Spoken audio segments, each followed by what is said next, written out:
you want to turn with me, we'll be in Revelation chapter 9. I will attempt, we also have a business meeting, so I will attempt to be as quick as I can, but there's a lot I really want to cover tonight. And so we will make every effort to be fast. I like to finish a chapter in one gathering because it can kind of throw off a rhythm if you do part of it. And so with this one being that there's only 2 trumpets, I really hope that we can get it finished. Just to catch you up on last week we did Revelation chapter 8. So that was our 9th week in the book of Revelation. We covered the opening of the 7th seal. And so just to kind of help understand it better, what's unfolding in heaven as the rapture has taken place. Christ is now returned with his bride. They've escaped the coming tribulation, which is the wrath of God and the judgment of God upon the wickedness of the world. Christ is the only one worthy to take the scroll out of the Father's hand. It's sealed with 7 seals. Those 7 seals, each one that's broken, brings us closer to the restoration of Christ's kingdom on earth. So we made it through the first 7, but the 7th seal leads into 7 trumpets. Last week we started the opening of the 7th seal, which leads to 7 trumpets, and we did 4 of those 7 last week. Those 4 focused on the earth, the sea, the fresh water, and the air. What we had unraveled last week, according to my belief and interpretation, is we had man warring against man, and we were seeing the effects of a nuclear war taking place. Now we'll get into the two more trumpets tonight. These 2 trumpets literally unleash hell on earth. We say that sometimes, we go, man, that's hell on earth. Literally, hell on earth will be unleashed in these 2 trumpets. And so I want to make sure that you're following, and if anytime you don't understand something, just let me know. The tribulation is 7 years. We base that off of Daniel when he talks about the 70 weeks. He talks about 69 weeks, the 70th week being this tribulation period. The way you can think of tribulation is it's broken up into 2 3.5 year segments.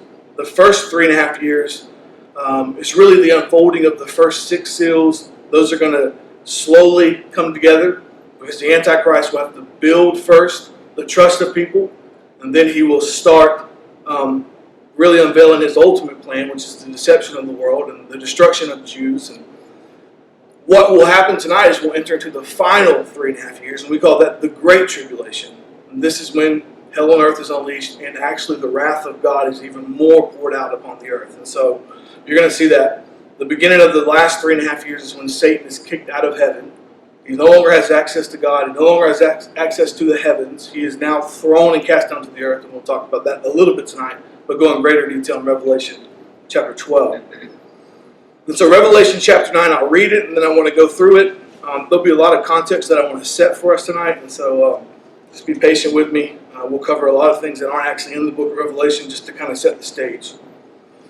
Revelation 9, we'll read all 21 verses. And the 5th angel blew his trumpet, and I saw a star falling from heaven to earth, and he was given the key to the shaft of the bottomless pit. He opened the shaft of the bottomless pit, and from the shaft rose smoke, like the smoke of a great furnace. And the sun and the air were darkened with the smoke from the shaft. Then the smoke came locusts. Then from the smoke came locusts on the earth. They were given power like the power of scorpions on the earth. They were told not to harm the grass of the earth or any green plant or any tree, but only those people who do not have the seal of God on their foreheads. They were allowed to torment them for 5 months, but not to kill them. And their torment was like the torment of a scorpion when it stings someone. And in those days people will seek death and will not find it. They will long to die, but death will flee from them. In appearance, the locusts were like horses prepared for battle. On their heads what looked like crowns of gold. Their faces were like human faces, their hair like woman's hair, and their teeth like lions' teeth. They had breastplates with breastplates of iron, and the noise of their wings was like the noise of many chariots with horses rushing into battle. They have tails and stings like scorpions, and their power to hurt people for 5 months is in their tails. They have a king over them, the angel of the bottomless pit. His name in Hebrew is Abaddon, and in Greek his name is Apollyon. The first woe has passed. Behold, 2 woes are still to come. And the 6th angel blew his trumpet, and I heard a voice from the 4 horns of the golden altar before God, saying to the 6th angel who had the trumpet, release the 4 angels who are bound in the great Euphrates. So the 4 angels who had been prepared for the hour, the day, the month, and the year were released to kill 1/3 of mankind. The number of the mounted troops were twice 10,000 times 10,000. I heard their number, and this is how I saw the horses in my vision and those who rode them. They wore breastplates, the color of fire and of sapphire and of sulfur, and their heads of the horses were like lions' heads, and the fire and the smoke and the sulfur came out from their mouths. By these 3 plagues 1/3 of mankind was killed, by the fire and the smoke, sulfur coming out of their mouths. For the power of the horses is in their mouths and in their tails. And their tails are like the serpents with heads, and by means of them they wound. The rest of mankind who were not killed by these plagues did not repent of their works, of their hands, nor give up worshiping demons and idols of gold and silver and bronze and stone and wood, which cannot see or hear or walk, nor did they repent of their murders or their sorceries or their sexual immorality or their thefts. So there's a lot going on there. It's 2 trumpets. A lot of figurative language is being used by God. I think I probably will say it every week, but just remember, John is relating to us things in his 1st century writing that he has no idea of what he's actually looking at. And so sometimes, like I believe last week when we went over the first 4 trumpets, is he's trying to describe an atomic bomb that he has no idea how to describe because he's never seen such a thing. And so he uses things that's relatable to 1st century Christians because he's writing this to the 7 churches. And then we come to things like this where he does not truly know how to explain the devastation of what's unfolding. And so God gives him this figures, and each of those elements represent the power behind what's unfolding, and that's what you're going to see. And so when we left chapter 8, there seemed to be a world war that's unfolding. As I said, we've been leading up to this. The Antichrist has inevitably changed his colors now, and they see him for who he truly is. There's no doubt, as we'll see in just a few chapters, that Israel is being persecuted to the fullest max. They are hated. They're still being pursued. And so in the midst of all this, a world war is broken out. We leave that, which is mankind, destruction on mankind. Evilness is running rampant. And now we move to where God is unleashing hell on them. Literally, he's going to unleash hell on them. And so when we think about this devastation, you'll remember at the end of the last chapter, there was an eagle that flew over. And the eagle said, woe 3 times. Those were the final 3 trumpets. And woe always was a warning prophecy anytime someone would give it. Woe unto you, this. It was just preparation. Something bad is about to happen. That was the preparation. Woe, this is about to happen. So we know that each of these are more devastating than the first 4 trumpets. And we're going to see that. So you may go, why woe? Well, because hell is about to be loosed. So we read those 2 woes that just unfolded, and you realize real quickly that things have really spiraled out of control on the earth. The first 4 trumpets leave the earth devastated. It's in just shambles. We've seen 1/3 of the water polluted. We've seen 1/3 of the trees and grass taken out. You've had animals eliminated. You've had people inevitably die in the war. So literally the earth is in ruins. And then this chapter starts with an angel carrying out the plan of God. Now the description that's used here is that of essentially a fallen star. And we understand this as this fallen star goes to the bottomless pit. The bottomless pit is also referred to as the abyss. The bottomless pit is a prison. It's a prison for the fallen angels. It's a prison for demons. And eventually, Satan himself will be imprisoned there when we get to the 1,000-year millennial reign. And so it's literally a prison that I believe is literally the center of the earth. It's a shaft that's bottomless. And it's what it describes it is what it is. But I want to address a few things so we better understand what's happening here when we're talking about angels and demons and all these different things. We should most have a good concept that Satan was one of the song leaders in heaven at the beginning, even before mankind was made. Satan welled up with pride. And we know because Jesus tells us in Luke, Isaiah and Ezekiel each tell us in their own prophecies that he built up himself in pride, thought he was better than God, and that pride led to God casting him out from his role. And in that, he deceived with him 1/3 of the angels. So we have this exit of them. Now their heart is turned towards wickedness and evil. Jesus talks about how it looked, and he describes it as a fallen star. He saw a star flying, and he was talking about when Satan was cast out. That was the immediance of it. He was cast out. So demons and Satan, they freely walk the earth. They work within the realm of the atmosphere. Paul tells us that we don't wrestle against flesh and blood. We wrestle against principalities and the powers of darkness and those that fight within the atmosphere. We know that to be true too because Daniel was praying. And remember, Daniel had an issue when he was praying that his prayers weren't being answered. And Michael describes having a battle in the heavenlies before he could come down and bring the answer to Daniel. So we know that there's that atmosphere. We also know that Satan still has access to God. He goes and he snitches essentially on Christians, as he did with Job. That still unfolds. Now, in Revelation chapter 12, you're going to see a war that takes place within the atmosphere. God has changed the tide of things. Michael and the angels go to war with Satan and his angels. It's not much of a battle. They cast them down to the earth. No longer are they allowed in the heavenlies any longer. They are now bound to the earth.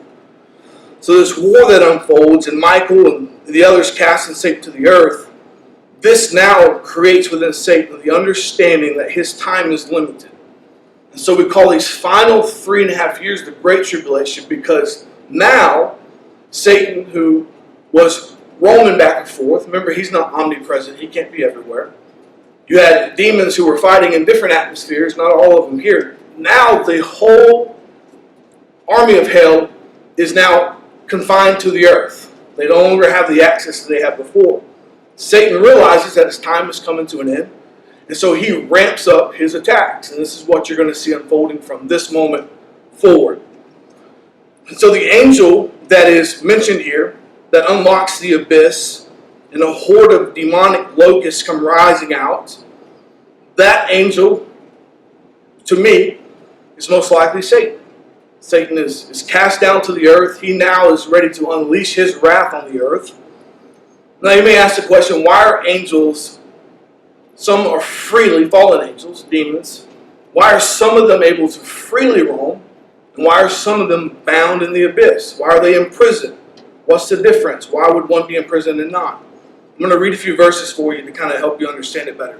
In Jude, which is only one chapter, in verses 6 and 7, it says, "And the angels who do not stay within their own position of authority, but left their proper dwelling, he has kept in eternal chains under gloomy darkness until the judgment of the great day. Just as Sodom and Gomorrah and the surrounding cities, which likewise indulged in sexual immorality and pursued unnatural desires, serve as an example by undergoing a punishment of eternal fire." So what happened? Apparently, according to Jude, there were angels, and it's talking about fallen angels, who did not stay within their own position of authority in the realm that they're supposed to be in. And he compares it to Sodom and Gomorrah when people were falling in love with those of the same sex. They were going outside of the realm of what sex was created for. And so Jude is telling us that God bound them with eternal bonds.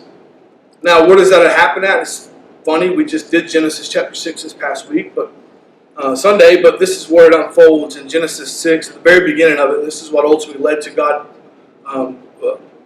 wiping the world clean with a flood and starting over with Noah and his family.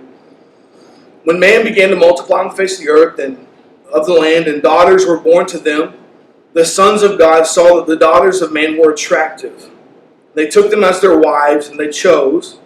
And the Lord said, "My spirit shall not abide in man forever, for he is flesh. His days shall be 120 years. The Nephilim were on the earth in those days, and also afterward, when the sons of God came to the daughters of man, and they bore children with them. These were mighty men who were of old and of men renowned.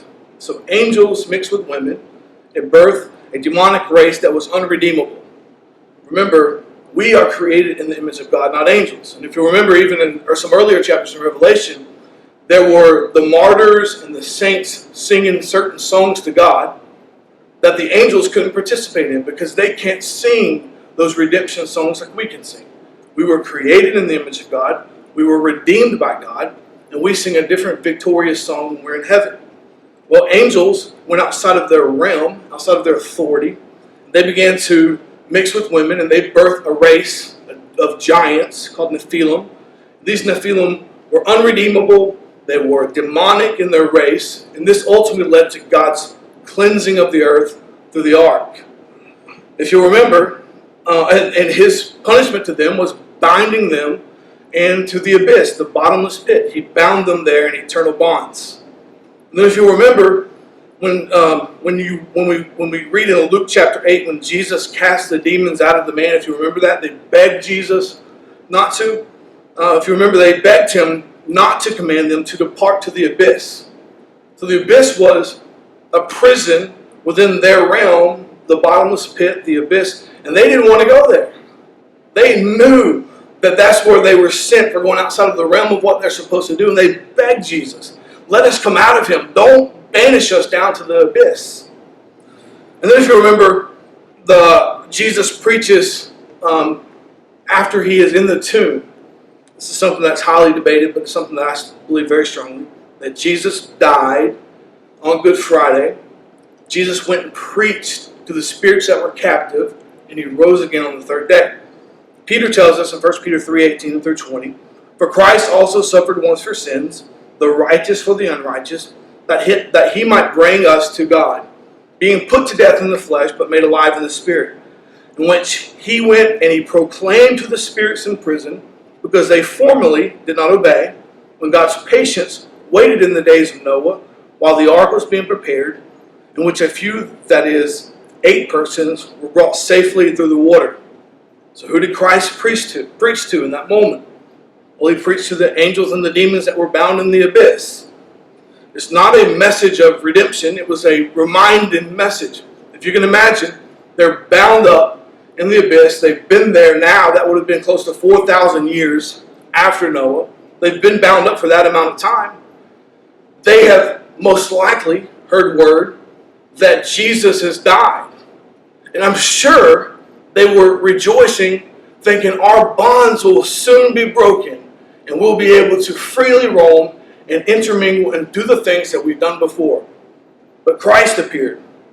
He announced to them his triumph over sin, his triumph over death, and his triumph over hell on the cross. And then he left. And so Jesus secured in them through his message that they would never escape the punishment that God had given them for what they had done. And so, when we read the beginning of this chapter, we read about those being unleashed from the abyss. And if you're asking the question of who are those who are unleashed from the abyss, it is those who have been bound up because they work outside of the realm of their authority, and God put them in eternal bonds in the abyss. In this moment, God has, well, the angels have fallen, Satan has been struck to the earth, Satan is given the key, and he loosens, because God allows him, he loosens all of those in the abyss.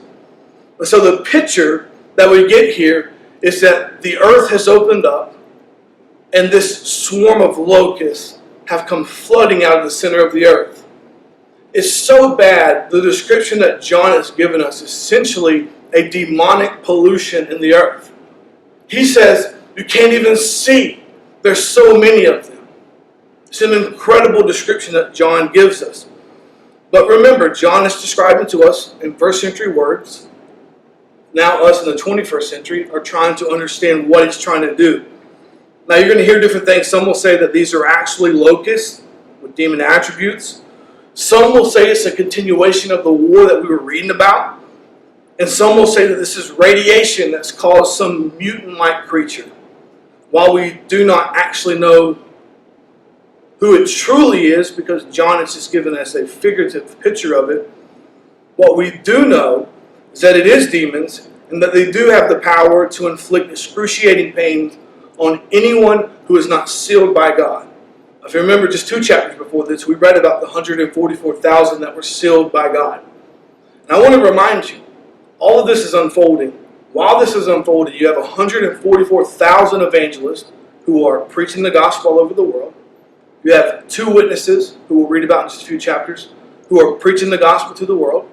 And you have an angel in heaven who day and night is proclaiming the gospel to the world. So all of this is unfolding. So these people are constantly being inundated with the gospel presentation, yet they've chose to continue to live the life they're living. My theory is that these bound demons are released from the abyss, and I believe that's supported by the fact that we're told that they cannot eat anything that's green. Well, we know that that's what locusts do, and I think that's John telling us that they're not locusts like you think they are. They're not coming to destroy crops and landscaping. They're coming to wreck humans. And so he's saying they can't eat that stuff because they're not going to eat that stuff. And so to me, it's an assurance that these are actually truly demonic people that are coming out. So the very things that they're told to avoid are the things that they actually want to eat. Now the locust lifespan in real life is actually 5 months. And even in this scenario, we find that they're 5 months that they're allowed to do what they want to do other than kill. They don't have the power to kill in this moment, but they can do anything else to inflict pain upon the people. Now, the other judgment that God put on this is very similar to what he did whenever he was getting his children released from Israel with Pharaoh when he sent in the plague of locusts. Now, I believe, and I think it's supported later, that this is going to be primarily an attack on Israel. Not saying that others aren't going to be affected, because at the end of the day, Satan hates everybody. He wants all of us to suffer. But I believe you're going to see a good portion of a lot of this stuff really centers on Israel, because from the beginning of time, because the Messiah came from the Jewish bloodline, Satan has always wanted to destroy the Jews. So you're going to see that. That's going to be the primary. I want to read to you what a writer said. He said, "Picture what the world would be like if we were to open the doors of all the penitentiaries of earth and set free the world's most vicious and violent criminals, giving them full reign to practice their infamies upon mankind. Something worse than that lies in store for the world. Satan, cast out of heaven, is now permitted to summon to his aid the most diabolical fiends in the abyss to act as his agents in bringing mankind to the footstool of the beast." So if you picture it that way, these are the worst of the worst. I mean, we have millions of demons that follow suit, who work within the authority they're supposed to work with. These couldn't even stay within that authority, and God bound them. They're the worst of the worst, yet they're being released to have free reign upon the earth, other than kill. Now we get a description. John gives the locusts a description that they're like horses and lions and woman's hair and man's face. And those are not necessarily speaking to how they physically look. These are the attributes they have and the influence they have on people. I mean, here's how that correlates. Their appearance, he says, was like horses prepared for battle. They're warlike, they're defiant, they are armed, they're powerful, and they're bent on destruction. He says that on their heads are crowns like gold. So they have a crown, a victor's crown. Think of it that way. They are invincible. There's no cure for their strength or for their sting. They are dominant, they are sovereign, and they are victorious. In these 5 months, they will not lose their objective of what they're meant to do. Their faces were like the faces of men. That's just describing to us they're intelligent beings and they're rational beings. They're not some dumb bug that just floats around and does whatever. These are actually intelligent, rational beings. Their hair is like a woman's hair. So this is talking about their seduction, their attractiveness, their ability to lure you in. Their teeth were like the teeth of a lion, so they're fierce and they're powerful. That's a lot of times the figurative language that's used there. And their breastplates were invulnerable, insensitive. They are formidable, like iron, meaning that you can't kill them. So it's not some bug that we hit with the fly swatter and he's gone. It's not that type of scenario. And then finally, the description he gives us is that their wings were like the sounds of a chariot with many horses rushing to battle. And so they're inescapable. You can't run from them. They are bent on destruction of you if you're in that time, and there's nothing you're going to do to stop them. They're fast, they're mobile, and there's not anything you're going to do to prevent what they are going to unleash. And John tells us that they have a king over them. Now, that may seem like an insignificant statement in the middle of everything he's describing. He's describing the fact that people are trying to kill themselves and they can, and there's this excruciating pain they're in for 5 months, and then he just randomly, seemingly, inserts a fact in there that they have a king over them. Well, it's important that you know that because Proverbs tells us that locusts have no king, yet all of them march in rank. The point being that you can't wipe out locusts by taking out one figure. They all individually work and they swarm. Whereas in some insects, you can find the leader, the king, the queen, you can take that out and then you can wreck them. You can't do that with locusts. When they come, you have to tackle all of them at once. But what he's pointing out here is that they have a king, and that's the Spirit's way of saying that these aren't actually insects. These are actually demonic forces. These locusts have a king, and it tells us his name. That he's the angel of the abyss. He's head over the pit. He's Apollyon. He's Abaddon. He is the destructor. And some people think it's Satan, and while it could be, I don't believe that is, because Satan is the prince of the power of the air, not the king of the pit. Satan's running loose all over everywhere. He's up in heaven at the throne of God. He's making his affairs here. He's got all these different things going on. The one that's described here is king of the pit, that specific area. What I believe is it's some exalted angel who, from being in the presence of God, so probably most likely with that initial 1/3 that left, now has become the guy in charge of the pit. He's chief of the imprisoned demons. He is the destroyer. And that's who he is. He's the destroyer, and that's his name. Job tells us in Job 26:6, naked is Sheol, which is another description for heaven, before him, and Abaddon has no covering. So there again we see Abaddon. He's associated with Sheol, the grave, hell, Hades, the pit. And so perhaps it's best to see this as some fallen angel who's in charge of the pit, who is getting ready to lead his troops out from where they've been bound up. And as hell on earth is released, people try to kill themselves, but they can't. No gunshot will end your life. Throwing yourself off a building will end your life. Drinking poison will bring you pain, but no death. There's nothing they can do to kill themselves. For 5 months, death is outlawed. And so people experience all that is unfolding as the Great Tribulation begins. In the midst of this, the only escape from this devastating and painful time is complete surrender to God. And we find that they want no part of that. I'll be very quick in this last one. The angel blows the next trumpet, and we read of a voice from the four horns. Four horns were in the description of God's throne. It was the altar that the incenses of the saints went before. The blood of the martyrs cried out from below it. Most likely the voice that John is describing is Jesus' voice. But that altar had always been known as an altar of mercy.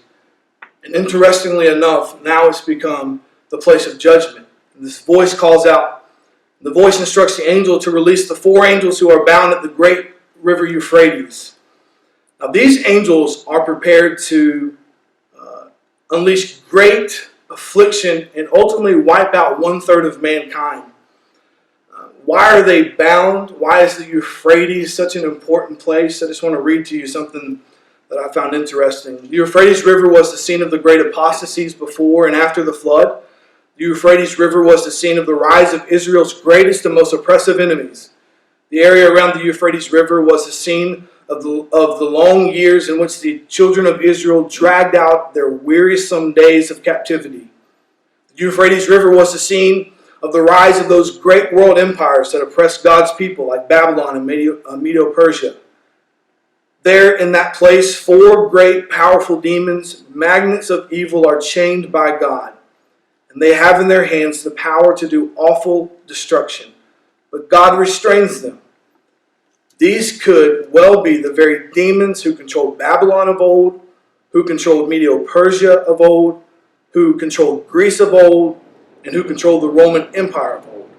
All of our major world religions were birthed right there at the Euphrates River during the Tower of Babel. That's where a lot of world religions were birthed, when God messed their languages up because they thought they could build a tower to reach Him.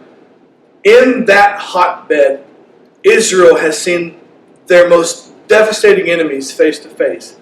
Currently, on the sides of the Euphrates River is our largest concentration of Muslims.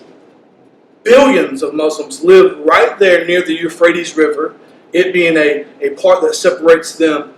No doubt that evil is birthed there, and those magnets of evil most likely are those four leading demons. And if you don't believe that demons were behind major world powers, go back and read Daniel chapter 9 and read where he prayed. And if you remember, it was the demon that was over Persia that was preventing the prayers of Daniel from being answered. And Michael went to war with the demon of Persia to ensure that Michael's prayer got answered for 21 days. And so what I'm telling you is, when you see a major world power, especially in history, there is typically a driving demon behind that.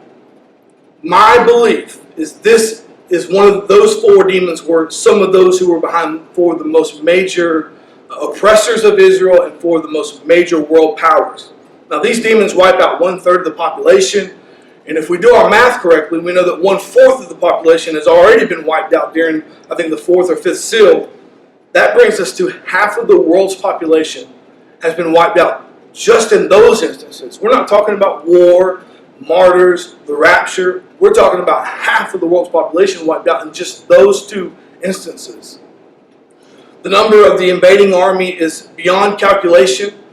John's calculation adds up to 200 million soldiers. That would be equal almost to the population of America or Russia. I mean, that's a large army of demons. All of the demons are unleashed as hell on earth is unfolding. John describes them as they wore breastplates, the color of the fire, and the sapphire and sulfur. Their heads of horses were like lion's head. Their fire and smoke and sulfur came out of their mouths. Again, he's using figurative language. Their breastplates and those colors, the red of the fire, the black and the blue of the burning smoke, and the yellow of sulfur gas, those are the colors of hell.